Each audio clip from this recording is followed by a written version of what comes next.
होता क्या है ना, मुझे कोई भी प्रॉब्लम होती है या मुझे कोई बात उन लोगों तक पहुंचानी होती है, तो मेरे लिए ये बहुत अच्छा प्लेटफॉर्म है।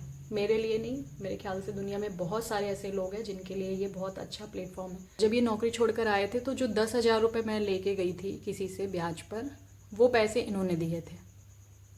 वो पैसे इन्होंने ही दिए थे, मैं मानती हूँ इस चीज़ को। और 10,000 रुपये मैंने फर्नीचर बनवाया था, तो मतलब 10,000 में फर्नीचर बनता नहीं, उस समय 60,000 में बना था। उसका 10,000 पेंडिंग था, वो भी उन्होंने ही दिया। 20,000 रुपये जब ये नौकरी से भाग कर आ गए थे। और जब मेरी शादी हुई थी तब मेरे साथ में एक पार्टनर थे, जो उन्होंने क्या किया, जैसे जब भी कोई पार्टनरशिप में होता है प्रॉफिट और लॉस दोनों ही बराबर होता है, बट उन्होंने क्या किया, जो लॉस था वो मेरे माथे रख दिया कि मुझे 35,000 चाहिए। ठीक है, मैं उस पर भी तैयार हो गई। वो 35,000 मैंने कारखाने से लेकर के आई, जबकि रास्ते में वो, उनको पता भी चल गया था वो अंकल को, तो हम लोगों को रास्ते में ही रोका उन्होंने। मेरी बड़ी दीदी हैं और वो गाड़ी के सामने आ गए थे, फिर भी मैंने गाड़ी घुमा करके मैं घर आई, क्योंकि एक तरफ पैसे मंगवाए थे, उनकी बीवी यहाँ हमारे घर में बैठी हुई थी, पैसे चाहिए, और दूसरे तरफ वो रास्ते में मतलब रोक के क्या करना था वो वही जाने। तो वो पैसे मैंने दिए, लेकिन वो जो विपिन सिंह है वो ये कहता है कि इसके कर्जे मैंने उतारे। पूरा अड़ोस पड़ोस सबको पता है कि वो कारखाने से पैसे मैं लेकर के आई थी, ये आदमी घर पे बैठा हुआ था। ठीक है, इसकी इतनी औकात उस समय थी ही नहीं, ये 8,000 रुपये का आदमी था। ना इसकी घर में कोई जमती थी किसी से कि हाँ ये किसी से मांग सकता था, व्यवहार था, कुछ भी नहीं था ऐसा। ठीक है, इसको 8,000 रुपये उस समय सैलरी मिलती थी। तो वो 35,000 मैं कारखाने से लेके आई, और जिसको मैंने थोड़ा थोड़ा करके काम करके अपना क्लियर किया। फिर हमारा काम चौपट हो ही चुका था, इन्होंने कर ही दिया था। फिर मैं इनसे हमेशा रिक्वेस्ट करती थी कि आप अपनी नौकरी पे चले जाओ, अपनी नौकरी पे चले जाओ, अपनी लाइफ क्यों ख़राब कर रहे हो, गवर्नमेंट जॉब है, आप चले जाओ। फिर इनके पापा किसी तरीके से इनको एक बार लेके गए, फिर ये भाग कर चले आए, फिर दोबारा गए, मतलब 1 साल तक ये सब चलता रहा। उसके बाद पैसे ये कभी नहीं देते थे मुझे, कभी भी नहीं देते थे। जब 4 लोग घर के बड़े बुजुर्ग बैठते थे तो समझाते थे, तो ये बोला जाता था ऐसा वैसा, ये करो वो करो, वो कभी नहीं देते थे मुझे। और अगर देते तो मुझे वहाँ इनके यूनिट जाने की नौबत ना आती। पैसे मुझे मिलना स्टार्ट हुए 2020 में, और 2023 में बंद हो गया। सिर्फ 3 साल तक मिला था। कुछ चीज़ें हैं मैं आपके साथ शेयर करना चाहती हूँ, ये सब बहुत छोटी चीज़ें हैं लेकिन फिर भी बताना पड़ेगा मुझे, क्योंकि वो बहुत बड़ी बड़ी फेंकते हैं, बहुत बड़ी बड़ी हाँकते हैं, तो मैं क्या करूँ, मैं मजबूर हो गई हूँ बताने के लिए। उन्होंने मुझे एक बेड दिलाया था, मुझे मतलब मेरे बच्चों के लिए, अपने खुद के सोने के लिए भी एक बेड आया था। वो मैं दिखाती हूँ आपको, ये है, ये बेड है। एक्चुअली ये इसकी कीमत है 15,000 रुपये, ये उन्होंने लिया था। एक टीवी लगी हुई है बाहर, स्क्रीन, वो टीवी इन्होंने ली थी। उस टीवी को 3 बार जबलपुर और 3 बार लखनऊ पहुंचा चुके हैं वो। जब यहाँ से लड़ते थे तो लखनऊ में ले जाके टांग देते थे, और जब लखनऊ में लड़ाई करते थे तो जबलपुर में ला के टांग देते थे। वो टीवी को 2 बार उन्होंने तोड़ा है। जब से वो टीवी आई है, स्क्रीन पे सीधा हाथ मारते थे, टूट गई है। शायद हो सकता है कि उसका बिल पड़ा हो मेरे पास, तो मैं बिल भी पक्का लगाऊंगी, हो सकता है मेरे पास पड़ा हो वो बिल। उस टीवी में 18,000 रुपये 2 बार स्क्रीन के लगे। उस टीवी में स्क्रीन के अलावा कुछ होता भी नहीं है खास, मेन स्क्रीन होता है। तो पहली बार तोड़ा तब भी मेरे से 18,000 रुपये लेके भरे, दोबारा तोड़ा फिर मेरे से 18,000 रुपये लेके। आज की डेट में वो टीवी बंद पड़ी हुई है, और हमने मतलब मेरी छोटी सिस्टर है, उसने टीवी रख के गई है मम्मी के लिए। मुझे टीवी भी देखने का ना तो टाइम है और ना ही शौक़ है। तो एक टीवी और एक ये बेड, ये 2 चीज़ ही उस आदमी के पैसों की है, और तीसरा कुछ भी नहीं है यहाँ पे, कुछ भी नहीं है। एक म्यूज़िक सिस्टम था, वो जब अभी बीच में आए थे वो मैंने उनको दे दिया, लेकर चले गए वो। और कुछ ज्वेलरी की बात वो करते हैं, मेरी बहन की शादी में उन्होंने मुझे एक चैन वैन दिलवाई थी, तो उसके बदले मैंने बहुत कुछ दिलाया उनको चैन, अंगूठी और ब्रेसलेट, तीनों चीज़ें मैंने पहले भी वीडियो में बताई है कि दिलाया था उनको। बताना पड़ रहा है सब कुछ, क्योंकि आप पूरे गांव में हल्ला कर रखे हो, भिखारी थे, भिखमंगे थे, खाने को नहीं अटता था। तो खाने को नहीं, हम लोग तो यही सोच रहे हैं कि अब दोबारा तुम आओ तो खाना खाएं, हम लोग भूखे मर रहे हैं। जबकि मैं नहीं बोलना चाहती हूँ उनके बचपन में क्या हुआ, क्या चुरा के वो भागते थे, क्या घर में चोरी करते थे, किसका क्या उठा के बेच देते थे। मैं तो ये सब जिक्र ही नहीं कर रही हूँ, क्योंकि कितना भी गिरने की कोशिश करूँगी ना इस मामले में, तुमसे ज़्यादा नहीं गिर पाऊँगी। मैं तो ये सीधा बोलती हूँ कि बेड भी उठाओ और ले जाओ, मुझे कोई दिक्कत नहीं है। मैं तो पहुँचाने जाने से रही। टीवी भी इस बार आए हुए थे तो मैंने कहा टीवी निकाल लो, तो बोले लेके कैसे जाऊँगा, जबकि कार से भी आए थे, तो चाहते तो ले जा सकते थे। मुझे ज़रूरत नहीं है इन चीज़ों की। सामान तो बहुत सारे बन जाते हैं। हाँ, मेन तो मैं भूल ही गई। एक्चुअली क्या है, मैं स्टार्टिंग से बचपन से अपने घर में काम करती हूँ। तो मैं 11th क्लास में मैंने काम शुरू किया था। तो मैंने क्या हुआ कि मैंने टीवी ली थी। मैं 12th में पहुँची थी, तब मैंने अपने पैसों से टीवी ली थी। हमारे यहाँ ब्लैक एंड वाइट टीवी थी। मैंने अपने पैसों से टीवी ली। तो वो चीज़ मैंने इनसे बताई थी शादी के बाद कि ये टीवी मैंने ली थी, तो शेयर किया था मैंने इनसे। और वो बहुत बड़ी गलती थी मेरी। इन्होंने क्या किया, लड़ झगड़ के मेरे घर से, जब हम लोग रेंट पे रहने गए, वो टीवी उठा के वहाँ ले गए। मेरी बीबी की कमाई है, मेरी बीबी की कमाई का ले गए। और जब मैं लड़के मतलब हम लोग का लड़ाई झगड़ा हुआ और मैं जब मायके चली आई थी, तो इन्होंने क्या किया, टीवी पटक के तोड़ दी। और एक हमारा मतलब हमारे घर में हमारे पापा का वो गैस सिलेंडर था, वो भी घर से इन्होंने उठा के बेच दिया कि ये मैं बेच दिया हूँ। फिर दूसरी चीज़, जब ये नौकरी छोड़ कर जबलपुर आ गए थे, मेरे साथ काम करने लगे, तो मुझे बहुत मेरा वर्कलोड हो गया था। वर्कलोड मतलब ये कि वर्कलोड नहीं कह सकते, बहुत ज़्यादा मेरे ऊपर लोन हो गया था कारखाने से। तो वो बहुत मुश्किल हो रहा था उसको चुकाना। उस टाइम क्या हुआ था, मेरी बड़ी दीदी ने, आरती दीदी ने गोल्ड की चैन दी थी अपनी, कि इसको रख के तुम थोड़ा बहुत जो मैनेज कर सकती हो कर लो अपना, थोड़ा ताकि तुम्हारा कर्ज कम हो जाए। तो वो हमने ब्याज पे उसको चैन को गिरवी रखा था। गिरवी रखा, अब उसका ब्याज बढ़ता जा रहा था। मैं दोनों तरफ से परेशान थी, क्योंकि एक चीज़ ये भी बता दूं, एक लोन को चुकाने के लिए दूसरा लोन बहुत बड़ी बेवकूफ़ी है, नहीं लेना चाहिए। लेकिन फिर भी हमने किया ऐसा। बहुत सारे एक्सपीरियंस है मेरी लाइफ के।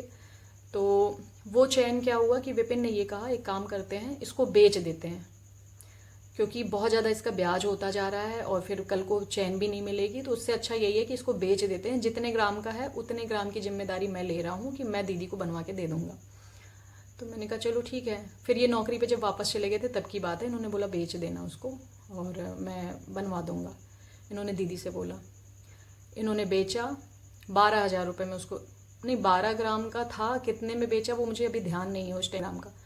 फिर इन्होंने कभी नाम नहीं लिया, कभी भी नाम नहीं लिया वो उस पैसे को दीदी को देने के लिए, जबकि वो पैसे बेच करके उस विपिन सिंह ने ही रखे थे, ना कि किसी को दिए थे। क्योंकि मेरे दादाजी ख़त्म हुए थे तो वहाँ पर मुझे बोले कि वहाँ चलते हैं, और वहाँ लेकर के गए उसी पैसों से। और उस पैसों की जिम्मेदारी उन्होंने ही ली थी कि बेच दो मैं दे दूँगा। आज तक नहीं दिया, आज तक नहीं दिया है। उसकी बाइक मेरे घर पे रखी रहती थी, लेकिन कभी उस पर धूल नहीं जमी है, कभी उसको कोई हाथ नहीं लगाया है। मेरा भाई कभी उसको छूता नहीं था। बाई चांस कभी उसने स्टार्ट इसलिए किया है सिर्फ कि गाड़ी रखे रखे, आपको भी पता है बैटरी डाउन हो जाती है तो प्रॉब्लम होती है, तो इस वजह से कभी कभी वो स्टार्ट कर देता था, लेकिन कभी इनकी गाड़ी नहीं छुआ। और हाँ, हाल ही में ये 2014 में जब मेरा भाई ख़त्म हुआ था, उस टाइम आए थे नवंबर दिसंबर में। तो उस टाइम इन्होंने क्या बोला कि तुम अपनी गाड़ी चेंज कर दो। गाड़ी जो मैंने पहले ली थी शादी से पहले, वो गाड़ी इन्होंने बोला चेंज कर देते हैं। तो जो मेरी पुरानी गाड़ी थी वो 15,000 में गई थी, TVS की गाड़ी थी, 15,000 रुपये में गई थी वो। तो इन्होंने क्या कहा कि मैं पैसे दे रहा हूँ, चल के आज नई गाड़ी ले लेते हैं। फिर हमने एक्टिवा ख़रीदी थी। तो मैंने उनको बोला कि मुझे 2 दिन के बाद हिसाब कराना है कारखाने से, तो मैं उस वक्त ले लूँगी, मेरे पास पैसे हैं। तो वो बोलते हैं कि कोई बात नहीं, आज मेरे अकाउंट में है, आज चल के ले लेते हैं, और फिर 2 दिन बाद आएगा तो कोई बात नहीं, तुम वो मेरे अकाउंट में डाल देना। तो फिर भी मैं मना कर रही थी, क्योंकि मुझे इनका पता है कि बात वही हो जाएगी कि मैंने दिया। तो इन्होंने फिर भी पीछे लगे, नहीं आज अच्छा दिन है, चलते हैं करके लेके गए। ये गाड़ी ख़रीदी हमने। उस टाइम मैं जोड़ जाड़ के मतलब 15,000 वो जो मेरी गाड़ी निकली थी वो थे, और 15,000 मेरे पास थे। 30,000 रुपये ऑलरेडी मेरे पास रखे हुए थे, और प्लस 30,000 रुपये इन्होंने दिए। तो 2 दिन बाद मैंने हिसाब कराया, वो 30,000 इन्होंने लिया और अपने अकाउंट में डाल लिया। और लोगों से क्या बोलते फिरते हैं, मैं उसको हर साल नई गाड़ी दिलवाता था, हर साल। एक गाड़ी तो तुम्हारी औकात नहीं हुई कि तुमने दिलाई हो। ठीक, एक भी चीज़ मैं झूठ नहीं बोलती हूँ, क्योंकि देखिए आपसे झूठ बोल सकती हूँ, वो जो ऊपर बैठे हैं उनसे झूठ नहीं बोल सकती हूँ।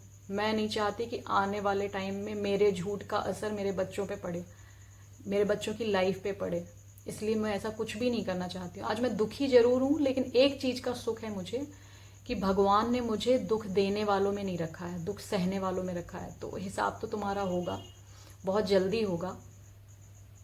मैं जिन चीज़ों के लिए मुझे डांट पड़ती थी, आपको पता है, मतलब वो ऐसा आदमी है कि वो इतनी छोटी छोटी बातों के लिए मुझसे लड़ता था कि बात का बवाल, बहुत बड़े, मतलब बहुत छोटी बात के लिए इतना बड़ा बवाल होता था ना कि गला तक पकड़ लेते थे मेरा।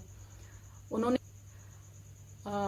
लेडीज़ लोग सभी जो हैं, बहुत सी ऐसी लड़कियां हैं जो अपर लिप्स कराती होंगी, मैं भी करवाती हूँ। तो बस उसके लिए उसने मुझसे लड़ाई की थी। क्या कुछ नहीं बोला था, क्या नहीं बनाया था मुझे, क्या नहीं बनाया था, क्या कौन सी गाली ऐसी होगी जो नहीं दिया था। आज वो आदमी अपनी वाइफ की, नई वाली वाइफ की परमानेंट हेयर स्ट्रेटनिंग करवा रहा है 9,000 रुपये दे के, जो मुझे कभी 20 रुपये थ्रेडिंग के नहीं दिया है वो। और दूसरी चीज़ क्या कि प्लाजो पहनने पे बोले मुकेश अंबानी की लड़की भी नहीं पहनती होगी प्लाजो, प्लाजो पहन के घूमती है ये। अब आप खुद समझ जाइए कि उसकी सोच कितनी घटिया थी उस आदमी की। प्लाजो पे लड़ाई होती थी भाई कि प्लाजो क्यों पहना है। और आज जो नई उनकी बीबी आई है ना, वो प्लाजो में ही घूमती हैं। मुझे तो यही नहीं समझ में आ रहा है कि ऐसा क्या हो गया है। एक चीज़ और बता दूं कि मेरे अंदर माया मोह तो बहुत कम ही बचा है, वो भी जो बचा कुचा है थोड़ा बहुत, वो मेरी मम्मी से और मेरे बच्चों से है। लेकिन सारी चीज़ें मर चुकी हैं, पर स्वाभिमान मेरा मरते दम तक रहेगा। मैं स्वाभिमानी हूँ और हमेशा रहूँगी। तो मुझे बातें बहुत लगती हैं, और पता है क्यों? क्योंकि मैंने स्टार्टिंग से, मेरे पापा जब थे तब भी मैंने सब कुछ अपना खुद से संभाला, जब से वो संभाला है सब कुछ अपना, सब कुछ मैनेज किया है। तो मुझे बातें बहुत लगती हैं। तो अभी जो उनकी नई वाइफ है,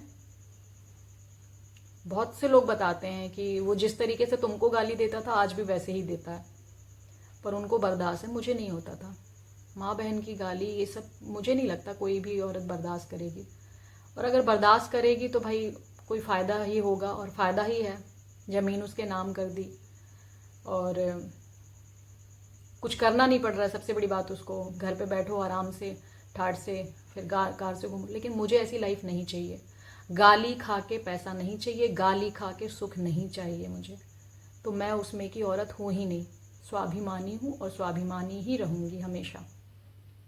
लेकिन मैं यही कहना चाहूँगी कि मेरे साथ इतनी छोटी छोटी बातों के लिए वो लड़ने वाला इंसान, मैं बाल कभी खोल के नहीं रख सकती थी। मेरे पुरानी जितनी फ़ोटोज़ होंगी या जो भी, मैंने तो खैर उनके साथ की जितनी फ़ोटो थी सब में आग लगा दी, कुछ बचा ही नहीं है। फ़ोन पे जितनी थी सब डिलीट कर दिया। मैं कभी बाल नहीं खोल सकती थी अपने, आज वो बाल खोल कर घूमती हैं मैडम। सब अच्छा लग रहा है, बहुत अच्छी बात है, हैप्पी रहो, खुश रहो। लेकिन हाँ, ये है कि भगवान बहुत जल्दी, मैंने अभी कहा कि मुझे इस चीज़ का बहुत सुकून है कि मैं दुख देने वालों में से नहीं हूँ, दुख सहने वालों में से हूँ। तो मैंने दुख सहा है, तो मेरे अच्छे दिन तो आएंगे ही आएंगे, लेकिन दुख देने वाले सुखी कभी नहीं रहेंगे। तो चलिए वीडियो को एंड करते हैं, बहुत लंबी हो जाती है वीडियो। यही सोच करके वीडियो बनाने नहीं बैठती हूँ, और बैठती हूँ तो इतनी लंबी बातें हो जाती हैं कि समझ में नहीं आता कहाँ ख़त्म करूँ। तो बस उस आदमी को बताना था कि हम लोग कितने गरीब थे, और आप लोगों को भी बताना था कि मुझे क्यों पसंद किया उन्होंने, क्योंकि मुझे कटोरा लेके भीख मांगते देखा था, इसलिए पसंद किया था उन्होंने। चलिए फिर मिलूंगी नेक्स्ट वीडियो में आपसे, तब तक के लिए जय श्री कृष्ण।